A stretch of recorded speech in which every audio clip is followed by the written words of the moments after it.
natin. Maraming salamat po. Muli, mabuhay ang sambayan ng Pilipinong lumalaban. Salamat. Tunay na reforma sa lupa! Ipaglaban! Tunay na reforma sa lupa! Mga kasama, yung mga flags natin at mga banners, pwede ko pakita din ng bumo na rin para magpatuloy na rin po ang aming programa. Mga kasama, sa ilalim ng rehimen ni Marcos Jr., ginagawang gatasan ang pondo ng bayan, ipinagmamalaki ang farm-to-market roads na sa totoo ay farm-to-pocket roads para sa mga burokrat na kapitalista at kontratista. Overpriced at underbuilt at puno ng anomalya habang nalulunod sa utang at kahirapan ng mga magsasaka, bilyon-bilyon ang nilulustay ng mga pereng infrastruktura. Ako po, si Jeffrey Ranol mula sa sining na naglilingkod sa bayan. Habang nanunood ang problema sa lupa ng mga magbubukid, pilit na bumubusyo ng mga magsasaka, si Marcos Jr. Totoo na po! Mahina o mahindi, isang linggo tayo nagkampuhan, pero wala akong narinig na magsasakang nakinabang sa mga ilalakong programa.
Dahil ngayong araw, gusto ko rin ma-share sa ating lahat yung panagkaya doon sa Negros.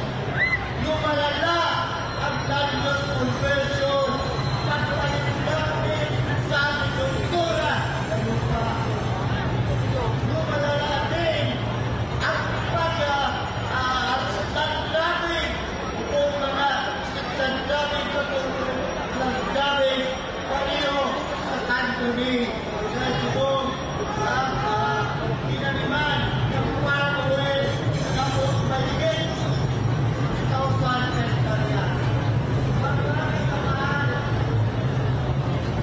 gusto ko namin wakasan ang naghahiyang sahi ang mga malalaki na sendero, malalaking patigong may lupa ng tugalan ito sa mga paglala ng mga militarisasyon sa ating lugar noon po sa Negros. Kaya ngayon, ang panawagan namin, isang yung ang pagpapatuloy ng Negros Conversion, utaton ang pag-uwi na nag-istrukal sa ating mga magsasaka. Nanawagan din kami sa hustisya at tanan ng mga extrajudicial doon sa Negros at gayon patuloy ang pagpamatay sa mga bugdogong militar sa ating mga magsasaka. Maraming pong salamat at sa uli, magandang araw po. Tunay na reforma sa lupa! Ipaglaban! Ipaglaban! Tunay na reforma sa lupa! Maraming salamat po muli kay Jenny Rapids at John Carlos Alcaraz para sa alyansa ng mga bukid sa Gitnang Luzon at kay Danilo Tabura mula sa KMP Negros. Uling magsasaka! Pangunahing pwersa! Pangunahing pwersa! Uring magsasaka! Tunay na reforma sa lupa! Ipaglaban! Ipaglaban! Tunay na reforma sa lupa! Mahal na produksyon! Hindi importasyon! Hindi importasyon! Lokal na produksyon!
Tambisan sa City.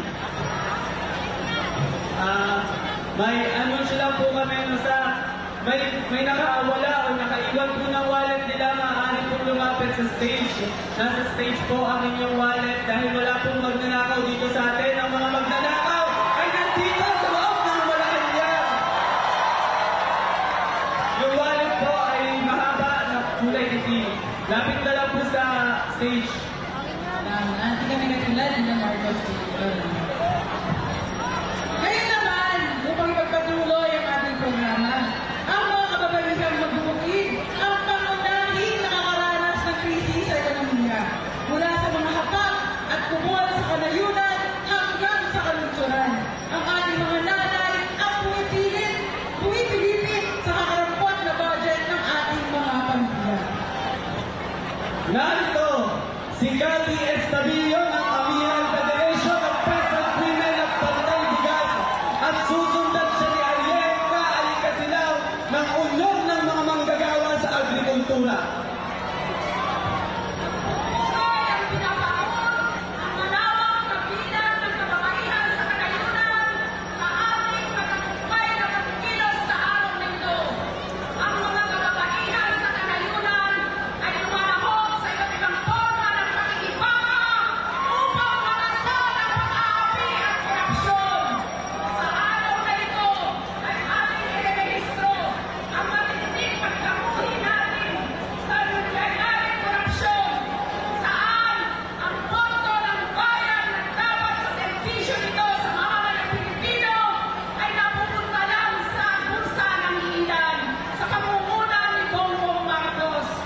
Mga kasama, kailangan natin patuloy na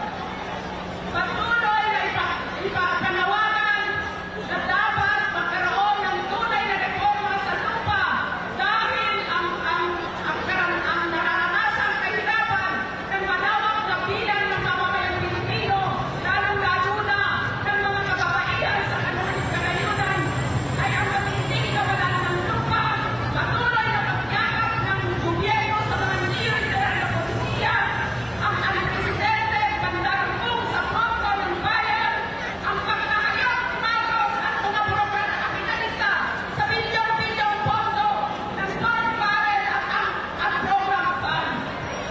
Ito ang lugar sa kahirapan at pagtutuman ng malawak sa bilang ng mamamayang Pilipino, lalo-lalo na sa hanay ng mga kababaihang magbukid. Tayong lahat ay makaharap sa walang kapares na krisis, pero kakaibang krisis ang nararanasan ng mga kababaihang magbukid dahil sila ang sumasalo kung paano ibabaget ang piso ng hawak nila. Mula na kay sa batas ang RA 1103 noong panahon ni Duterte noong 2019 ay nakumpisa na ang kalbaryo sa buhay namin mga magsasakang kababaihan. Palaging apit sa budget dahil sa napakababang presyo ng produkto na ating pamimili nila. Ang kaya ng papatuloy na land use conversion na isa sa sanhi kung bakit lumiliit ang mga natatamnan ng pagkain. Sa loob ng 3 taon, pagkakulan ni Duterte, ay wala siyang programa para kasaluhin ang krisis natin sa pagkain, lalong-lalo na sa agrikultura. Kung kaya nasa kamay natin, sa pamamagitan ng ating pagkakaisa, ay pagtatagumpay ang pakikibaka para sa pambansa at demokratong kaayusan ng ating lipunan.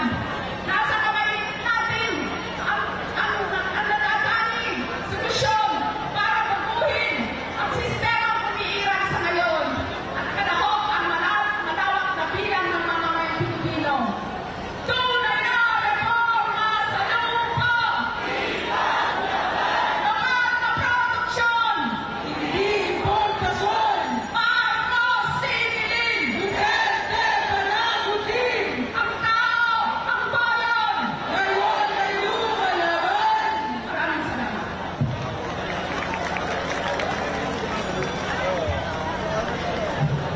Mapagpalaya, umaga sa ating lahat, mga kasama. Nakita niyo ba yung mga babong tao? Nakita niyo? Magkano ang ginastos ng gobyerno?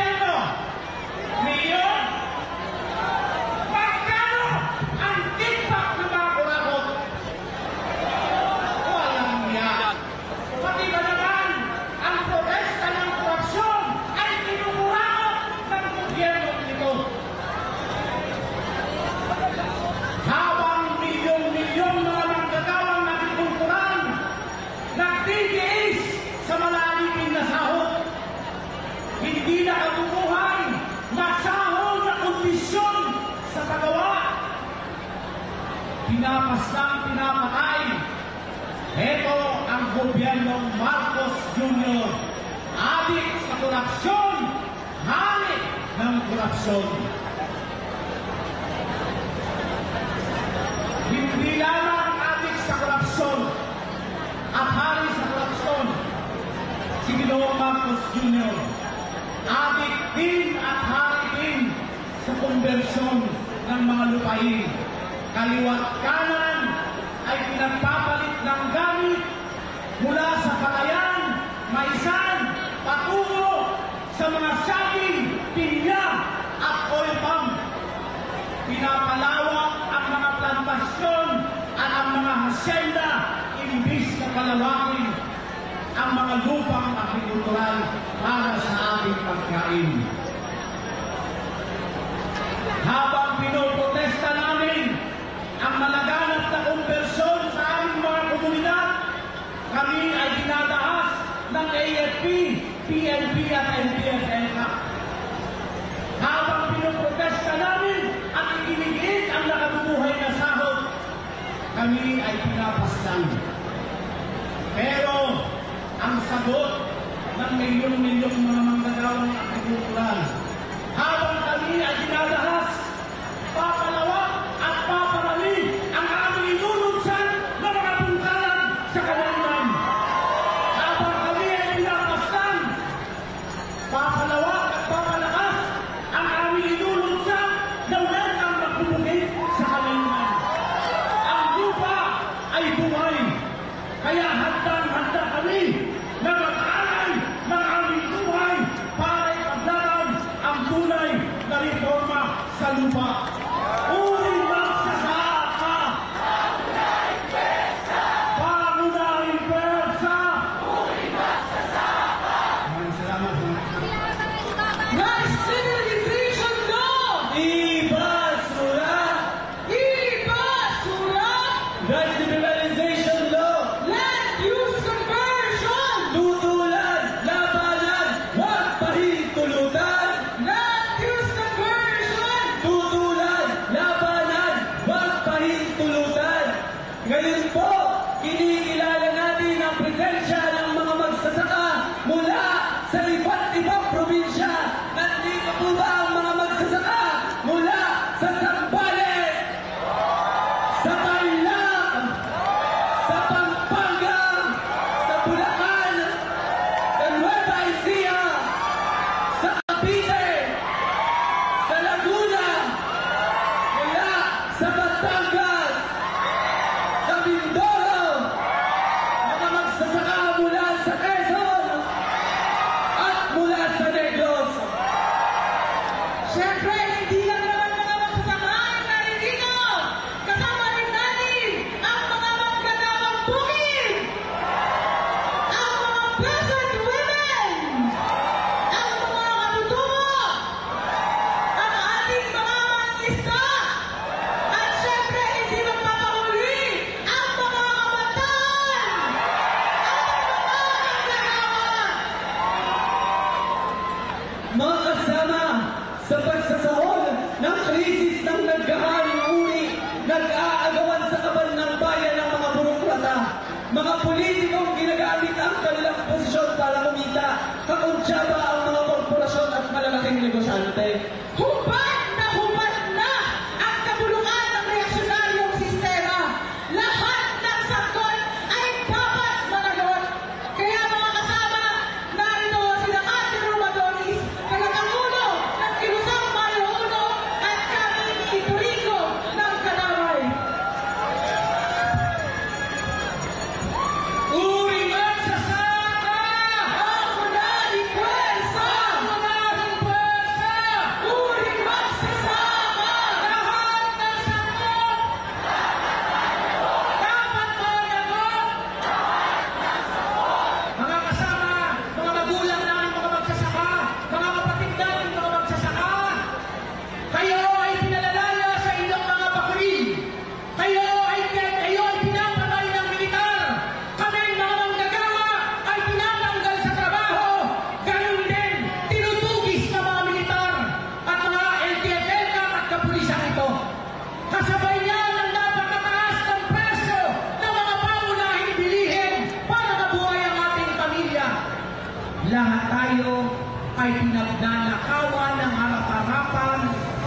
gobyerno ni Bongbong Marcos at ang buong sistema ng burokrata kapitalista.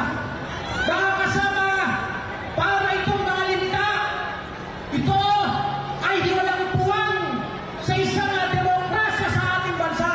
Sila po ang nagpapahirap kung bakit milyong-milyong mga Pilipino ang naghihirap sa kasalukuyan. Sila ang pangunahing dahilan kung bakit milyong-milyong mga magsasaka ay walang lupa, milyong-milyong mga manggagawa ay patuloy na nagdarahon. Mga kasama, kapag humihingi tayo ng dagdag sahod, ang sagot ng gobyerno, bala at baril. Ang mga magsasaka, kapag humihingi ng lupa, pagpapataas ang presyo ng produktong agrikultural, ang sagot ng gobyerno, pulis at militar, bala at baril. Papayag pa tayo na palaging gano'n na lang ang isinasagot sa masang magsasaka. Malinaw ang ating tungkulin. Lahat ng sakot dapat managot. Numero 1 na dapat managot, si Bongbong Marcos, si Duterte at lahat ng kasapakat. Pero Bongbong, huwag kayong mag-alala habang pinadaas ninyo ang mamamayan. Dalawa ang aming paraan ng paglaban. Lalabanan namin kayo sa parlamentong pakikibaka. At nabasa ko po sa pahayagan ng Partido Komunista ng Pilipinas, sabi ng Bagong Hukom Bayan, huwag kayong mag-alala, lilipulin namin ang mga militar sa Ambang Sulok, Luzon, Visayas at Mindanao. Kaya meron tayong kakampi, ang revolusyonaryong hukbo ng mamamayang Pilipino, ang Bagong Hukom Bayan. Mga kasama, dahil nauna ang mga magsasaka, ngayon ay araw ninyo, ang November 30 ay araw kamumuluan ng uling manggagawa. Sasamahan niyo ba kami? Sasamahan niyo ba kami para sagutin si Bongbong Marcos para baguhin ang bulong na sistema at ibagsak ang burokrata kapitalismo? Burokrata kapitalismo! Burokrata kapitalismo!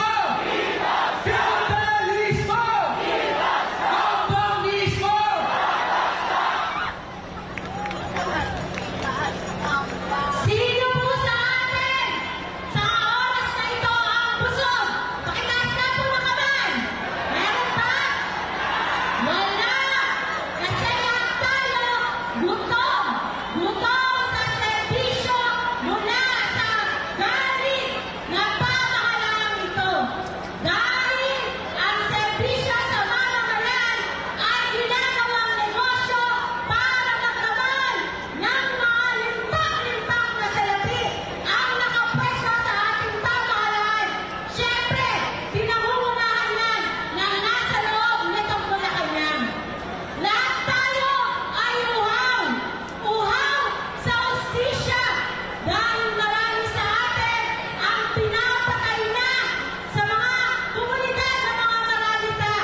Burukrata kapitalismo!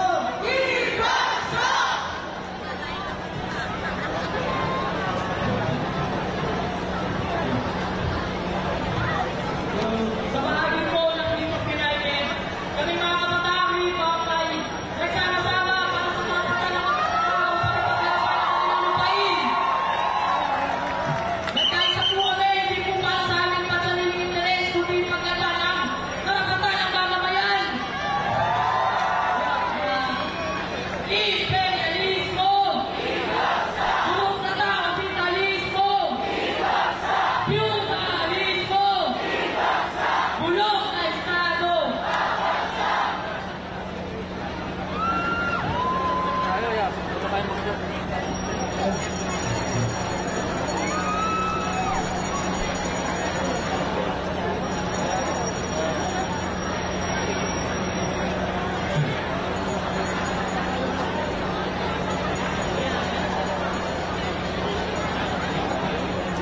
Tunay na reforma!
Kaya tayo ay namula, nakinabang sa saka, walang problema.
alam ng pagkama ng pasista isisanay.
Kita lamang ito na tayong lahat ng mga inabi at magsasakang binubusabos ay patuloy na nagpupunyabi, patuloy na lumalaban. Hindi sa kaalaman ng lahat at mismo ang Malacanang, ang mga nasa Estado Poder, kung paano nila dinadahas ang mga magbubukid ng Timog Katagalugan. Nagganap ang militarisasyon sa bahagi ng Timog Katagalugan, Mindoro ang matindi na ganap ng pagbomba sa akin sa komunidad ng mga kasutupong mangyan at ganun din sa probinsya o sa bayan at sa lalawigan ng Quezon at sa lalawigan ng Rizal. Partikular sa Antipolo, halos ginawa ng garrison ang isang barangay sa bahagi ng Antipolo, ang sitio Barangay San Jose at ang sitio San Jose. Mga kasama, matagal nang nagpapagal ang mga nagsasaka. Pero patuloy na hindi binibinig ng Estado ang karaniwan ng mga magbubukid. Humihiling ng lupa. Ano ang nagiging tugon? Pandarahas, pasispo, pang-aagaw sa lupa, at kung binibigyan ka ng lupa, 6 feet below the ground, ang ginagawa ng mga switik na nasa Estado Poder na walang gawa kung hindi ang pagsusinte sa korupsyon. Ang gobyerno na to, partikular ang US, Rene Marcos Jr. at Duterte, walang pinagkaiba dahil parehas lang sila na kurap. Sa panahon Ngayon ni Bongbong, makikita natin, may nakulong ba doon sa nandambong sa pondo ng bayan kaugnay sa flood control. Hanggang ngayon ay wala pa. Nagsagawa ng kilos protesta ang mamamayan, ang mabubugi, ang manggagawa, pero wala pa rin tugon. Kung hindi ang naging tugon, tayo raw at ang kanilang mga hinuli ay marahas. Ito ang pasismong tugon ng Estado sa atin at partikular sa mga magbubugi na humihiling ng lupa, ngunit dilubyo ang ibinibigay, land use conversion at ang developmental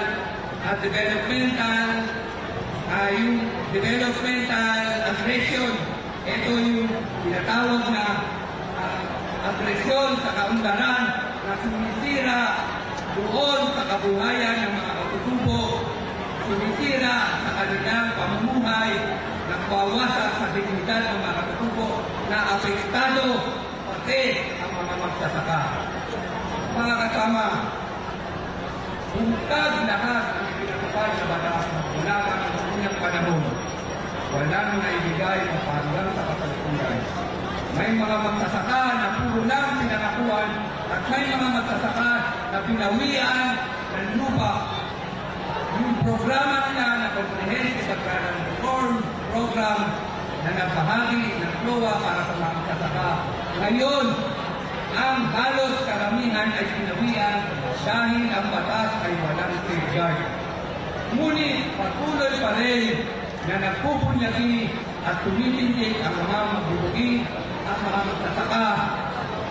At ang mga magsasaka sa patuloy na paglandas ng mga magsasaka sa marahas na pilapil ng pitas ng bukirin doon sa kanayunan, patuloy namin naasahin ang tanim ng aming kalit, patuloy namin itong susukuhan upang ito ay hindi na kumalat at tumibay, upang ito ay isanib namin sa maso ng mga manggagawa upang ipagpatuloy ang pambansa demokratikong pakikibaka para sa kalayaan. Kaya kung marinig na nabanggit ka kanina ng mga tagapagsalita, sino ang nagtutulak para ang mamamayang api ay tumungo doon sa ikalawang forma ng pakikibaka, mismo ang Estado na hindi tumutugon sa pangangailangan ng mamamayan ng sambayanang Pilipino.